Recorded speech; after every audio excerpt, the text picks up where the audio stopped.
Vamos lá? Nobre Vamos Hubner, lá. lição 3, lição number 3. O perigo do ensino progressista. Nesta lição, eu acho que houve um equívoco.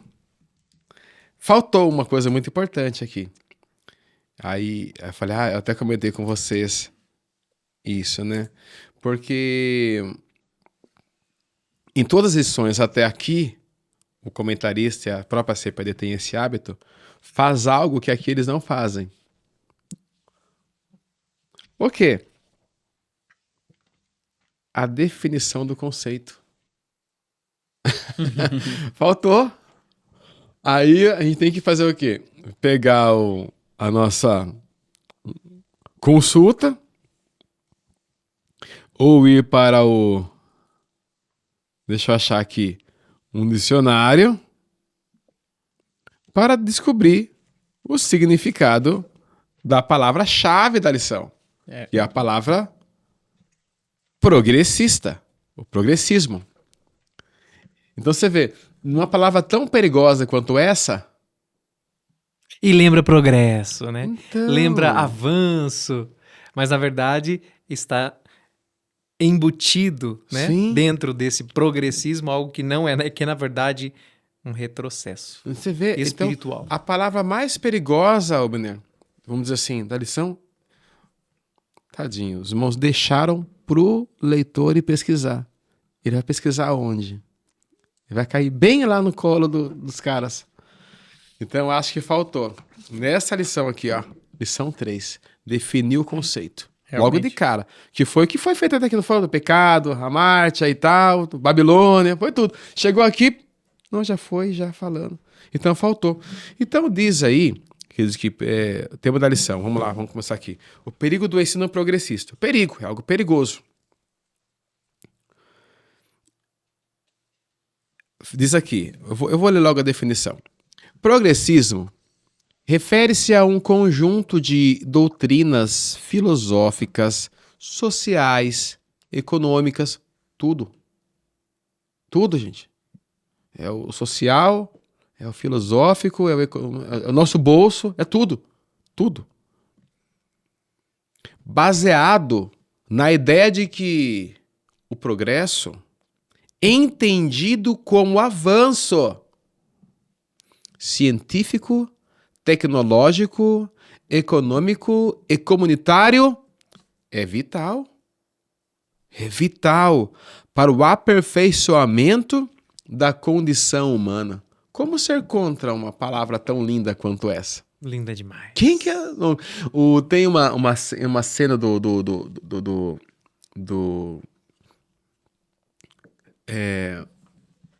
Romeu e Julieta, que era a questão das famílias, seus nomes. E tem uma frase de William Shakespeare que era muito interessante naquele livro, nesse romance, e a fala é essa. Mas o que há no nome? Ele falava assim, não? Porque os dois, por causa do nome, não podiam namorar e se casar. Ele fala assim, mas o que há no nome? Por um acaso a rosa teria outro perfume? Se não fosse rosa o seu nome? É. Porque o nome pode parecer uma coisa sugestiva. Ninguém que quer fazer o mal vai jogar isso logo de cara. A lei, vai criar, agora vai ter lei aqui. É pra proteger a democracia. Quem que não quer proteger a democracia? Eu também quero proteger a democracia. Então você cria um slogan, né, uma coisa assim, porque o nome é importante. Você coloca o nome e o nome você blinda tudo. Por exemplo, teve um artista no Brasil que faleceu esse tempo atrás, chamado. Ai, gente, que fez o. É Paulo Gustavo, que faleceu É. esses dias. E é uma judiação que o pessoal faz, né? Lei Paulo Gustavo. Ai, que dó. Porque às vezes a lei é horrível. Mas quem vai ser contra a lei? Paulo Gustavo. A pessoa mal intencionada usa a linda biografia artística deste artista para trazer o crédito que o nome dele carrega para colocar numa coisa que é ruim. Porque daí ele votou contra a lei Paulo Gustavo. Uma lei mais conhecida, a Lei Maria da Penha. É. Coloca um nome para trazer credibilidade, porque é ruim, não traz emprestar aquela Lei Pelé, trazer aquela credibilidade, né, para aquilo ali. Então, o nome é impressionante, né? O nome agora é o progressista. Progressismo. E aí vem a lei, vem o ensino progressista. O que dizer ele, não? Vamos falar sobre isso, então. Vamos. A palavra progressista, né? E aí? É uma palavra bonita, como diz a etimologia. O significado dele é um significado bom. O problema é o que acompanha ele, Exato. Aham. né? O social, progressista social, progressista teológico. Que progressismo é esse que você quer trazer? Esse é o problema. E ele não vem assim como algo opcional, não, né? Não. Ele vem como algo posto, né? Você tem que fazer. Se não fizer, você vai ter um processo aí. Se Exato. não fizer, você tem uma multa aqui. Não é uma coisa É como assim. se ele colocasse uma roupa bonita numa pessoa que é um lobo vestido de ovelha. É. Exato. E assim, uma coisa interessante é que, para todos aqueles que não estão acostumados com o cerne da palavra de Deus, né, com o que Deus propõe, não tem nem a possibilidade de perceber o que há de errado dentro da visão progressista. Porque tudo parece apontar para algo muito bom. Aham. E de fato, a nomenclatura, todo o sistema que é criado, seja Sim. educacional, religioso, a tolerância religiosa, a inclusão, tem todo um aspecto que você fala, puxa, isso é emocionalmente viável. Aham. Né? Essa viabilidade visa um mundo melhor, veja suas metas da ONU, nossa, tudo maravilhoso. Então existe um direcionamento que aparentemente e funcionalmente, do aspecto social, né, sob o ponto de vista de sociedade, de civilização, é tudo muito bom. Mas o custo que vem agregado a isso, a que custo isso será implementado? E aí que nós vamos ver lá nos porões do progressismo o que de fato está sendo quebrado para a implementação desse progresso. E aí, Bener? As teorias. Então, ele precisa quebrar algumas coisas. A desconstrução da Bíblia. Fantástico, E não fantástico. são pessoas desviadas, não, gente. Não é gente que nunca viu. É gente que até aqui foram teólogos de referência nacional. Ensinando a palavra de modo assim, mestres assim, de gerações, que influenciaram milhares de pessoas. Eles já vêm sugerir que atualizemos a Bíblia. Não é o contextualizar, é o atualizar. É usar outras expressões, enfim. Então, e homens que até onde a gente conhecia, via pessoas boas, né? Claro que a palavra tem que ser contextualizada, né? Naturalmente, né? E palavras mal explicadas em seus sentidos. Uma vez uma pessoa chegou para mim e falou assim: ai, pastor, sinto muito, mas olha, eu peço perdão, só até orar para mim porque eu sou homofóbica. Eu falei, você é homofóbica? Ela falou assim, eu sou.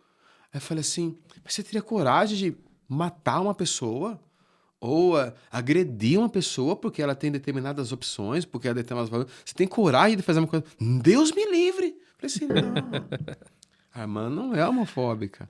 A irmã não concorda com alguma prática, como eu também não concordo. Mas, graças a Deus, conheci e conheço pessoas que têm um pensamento desta área sexual diferente do meu, e as conversas são sempre saudáveis. Eles sabem qual é o nosso pensamento, nós sabemos qual é o dele, e eu acredito que dá para pautar no respeito. Não preciso eu mudar a Bíblia, não. A gente já sabe quais são os seus sentimentos, né? Mas a ideia é desconstruir a Bíblia. Desconstruir a Bíblia. Aí você pontuou bem, né? As pessoas, principalmente aqueles que têm destaque na mídia, né? Os influencers, eles querem mudar trechos bíblicos, querem mudar a palavra, querem mudar versículos bíblicos porque está atacando alguém. Só que nós temos que entender muito bem o que o contexto diz naquele texto que está escrito. Né? O Antônio Gilberto, ele é fantástico, né? Ele fala em uma das suas palestras, ele fala assim, Você precisa saber não só ler o versículo bíblico, mas a etimologia da palavra na origem raiz dela. Ou seja, se for no Antigo Testamento, na origem hebraica, judaica. Se for no Novo Testamento, na origem grega. Para você saber o real significado daquela palavra que está sendo usada. Paulo usou muitas palavras referindo-se a navios, a frota, a marinha mercante de Roma. Então, nós vemos que muitas pessoas confundem o que está na Bíblia. Diz que a Bíblia é machista, diz que a Bíblia é homofóbica, diz que a Bíblia é isso e aquilo. Mas, na verdade, não. A Bíblia ela veio para trazer salvação a todo aquele que nele crê. Não só os judeus, mas também o grego. E a todos que estão envolvidos nela. Jesus Cristo deu o seu filho, o seu próprio filho, para que todo aquele que nele crê. Então é necessário nós crermos. Paulo deixa em Gálatas, no capítulo 1, verso 8 e 9, assim, mas ainda que nós ou um anjo do céu pregue um evangelho diferente daquele que lhes pregamos, que seja amaldiçoado. Como já dissemos, agora repito, se alguém lhes anunciar um evangelho diferente daquele que já receberam, que seja amaldiçoado. Então a Bíblia condena. Deus é um Deus que não muda. É um dos atributos dele. Ele não muda, a sua palavra não muda. É eterna, é inspirada por Deus, é divina. Então, temos que saber esse conceito da palavra de Deus na nossa mente. E não podemos julgar ela ao nosso bel prazer, como muitas pessoas fazem aí. Eu gosto de uma frase do Billy Graham, quando ele dizia assim, a Bíblia ela é mais atual do que o jornal publicado hoje de manhã. É isso mesmo. Isso não é o jornal de amanhã? De amanhã. É o de amanhã, Isso, né? não, é de amanhã. De amanhã. É futuro, de é amanhã, verdade, exatamente. verdade. A Bíblia é mais atual do que o jornal de amanhã. É. Então, nesse assunto, você pode interromper e acrescentar, assim que ser tranquilo. Eu acho que falta para... o que eu tenho visto nas redes sociais da igreja em relação a esse assunto, em questão LGBT e tudo mais, às vezes soa como provocação. Então, acho que alguns dos nossos formadores de opiniões, influenciadores, soa que eles estão provocando esse pessoal.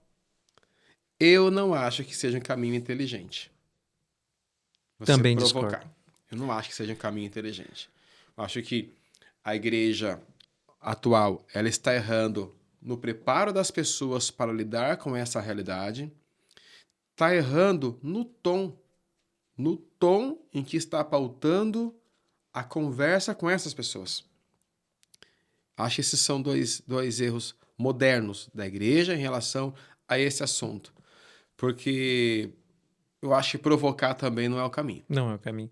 Pedro fala, esteja preparado para responder com mansidão a e razão temor. da sua esperança. Porque houve Manso. grandes... Fala que Moisés era manso. Manso, exato. Grandes formadores de opinião, evangélica, do mundo gospel e tudo, no dia em que esse pessoal estava se reunindo para fazer os seus movimentos, eles, naquelas telas gigantescas atrás, aquele arco-íris montado. No púlpito da igreja, eles fazendo para provocar mesmo aquelas pessoas. Eu não acho que seja um caminho inteligente. Provocar. Porque daí acontecem as coisas e tudo, dá para pontuar, dá para marcar o território, dá para riscar o chão e tudo, mas eu acredito que não há necessidade de ficar provocando. Uma coisa que eu acho interessante, professor Samuel e professor Hubner, o fato de que nós precisamos ter clareza, a igreja precisa ter clareza de contra quem guerreamos. Né? A Bíblia vai deixar muito claro em Efésios, capítulo 6, versículo 10 em diante, que a nossa guerra não é contra pessoas, Sim. não é contra seres humanos, mas contra os principados e potestades, todas as hostes espirituais da maldade nos lugares celestiais. Que a gente sabe que é a partir desses poderes espirituais que vem essa influência, né, do espírito da Babilônia. O que está de errado no progressismo, né, todo o princípio que é quebrado, também vem sob a influência dessa mesma espiritualidade. Então, assim, eu posso me colocar em defesa daqueles que estão sendo subjugados por isso, e não contra quem está sendo subjugado por esse pensamento. É em defesa. E olha que situação. Mas não em defesa da ideologia deles, é em defesa da condição deles, em defesa da salvação deles. E é difícil, Biner, porque a gente tem agora os que estão provocando, e temos também os que estão falando, não, venha como estás. E permaneça. Olha que tempo mais E permaneça louco é como esse. estás. E fique como está, porque Deus te ama do jeito que você é. Fala, meu Deus. O Marcos Lucado tem um livro chamado Simplesmente como Jesus. E embaixo do nome do livro, ele tem uma frase embaixo fantástica. Ele fala assim, Deus te ama como você é, mas ele se recusa a deixá-lo desse jeito. Fantástico. Ele quer que fantástico, você seja simplesmente como Jesus. simplesmente como Jesus. Até que cheguemos à estatura de... Esse é o alvo, né? Esse é o Fantástico, alvo. fantástico. Não falta a nós essa dependência maior de Deus, no sentido de pedir a Ele clareza, discernimento, porque para separar comida, arroz e feijão, lá na igreja primitiva, os irmãos estavam orando.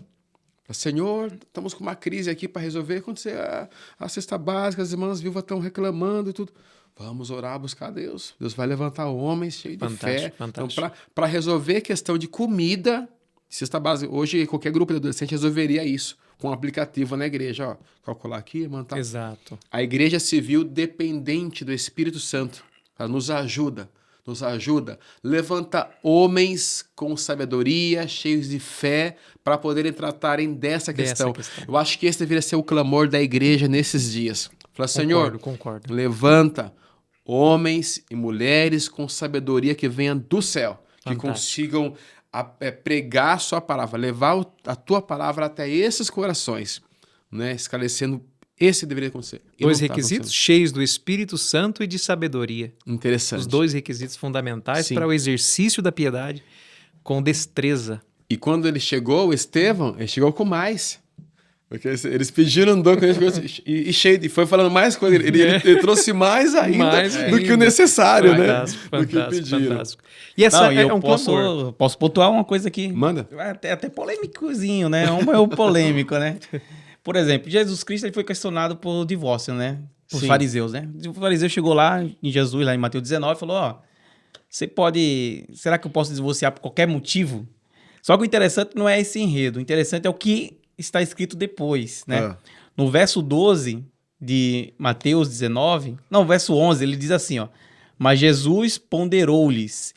Nem todos conseguem aceitar essa palavra. Olha bem, nem todos conseguem aceitar essa palavra. Somente aqueles a quem tal capacidade é dada. Pois há alguns eunucos que nasceram assim do ventre da sua mãe. Outros foram privados de seus órgãos reprodutores pelos homens. E há outros ainda que a si mesmos se fizeram celibatários por causa do reino dos céus. Quem for capaz de aceitar esse conceito, que o receba. Jesus abençoa as crianças. Então, olha o texto aqui. Será que você é capaz de aceitar de um homossexual ir na sua igreja? Ele vai na sua igreja. Porque Deus ama a pessoa. O que não ama é a prática no pecado. Então, essa pessoa, ela se colocou como eunuco. Ela falou, não, eu não quero casar, porque eu não tenho afinidade com mulher. Por exemplo, um homem, né? Eu tenho afinidade com o mesmo sexo, então eu não quero casar. Então ele não vai praticar, mas ele está cultuando a Deus. Ele está mortificando a carne, alcançando a perfeição e a santificação. Ou seja, Jesus falou, nem todos conseguem aceitar essa palavra. Somente aquele que é capacitado para aceitar. Então receba. Difícil. É polêmica, É um tem tema- polêmica. é um Boa, tema é um muito tema bom. bom. Eu E trouxe atualíssimo. Queridos, Com certeza. precisamos, como diz aqui a lição, reafirmar a autoridade da Bíblia. A Bíblia tem que revoltar ao centro da nossa atenção, do nosso cuidado, autoridade. E ensinar, né, a doutrina bíblica. Ensino bíblico, né?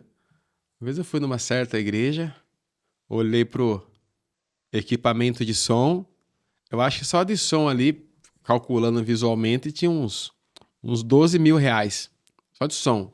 Mesa, fui só olhando. E o professor dando aula sem lousa. Ou seja, investe no ensino, Investe no sabe? ensino, é Investe verdade, é na verdade. qualidade do que você vai fazer, enfim, tudo, né? Você vê, tá tudo lá. E aqui fala, o ensinar passa pela qualidade também do que se ensina na igreja. Então, ensinar com qualidade, né? deixar de usar púlpito para fazer desabafo pessoal. Né? Desabafo pessoal, ataques pessoais. Exato. Não, pega a palavra, explica a palavra, né? Expõe ela com clareza para que essa é uma forma de refutar determinados certeza. ensinos progressistas. Professor Samuel, uma recomendação do apóstolo Paulo, né? Aquele que opera no ensino deve fazê-lo com esmero, né? Que se esmere no ensinar. Em contrapartida, Tiago vai falar, olha, não queiram ser mestres. Muitos de vocês nem queiram ser mestres, porque, olha, haverá maior rigor no juízo para aquele se colocar na posição de mestre. E agora, com o advento da internet, todos têm voz. Né? Nós aqui temos voz, e há um temor aqui para que a gente não está falando besteira para quem está ouvindo, não é verdade? Porque isso, com cuidado, né? Um cuidado, um temor ao Senhor em respeito ao próprio Deus, por quê? Seremos julgados por aquilo que sai da nossa boca. Pelas nossas palavras seremos julgados, seremos justificados. Então, assim, muitos querem hoje ser mestres, mas com um intuito completamente diferente daquele que tem o chamado para ser mestre. Eles Porque, vão assim, atrás da... quem tem o chamado para ser mestre, tem até um ponto interessante lá em Efésios, a partir do capítulo 4, versículo 11, fala que qual é a função do mestre?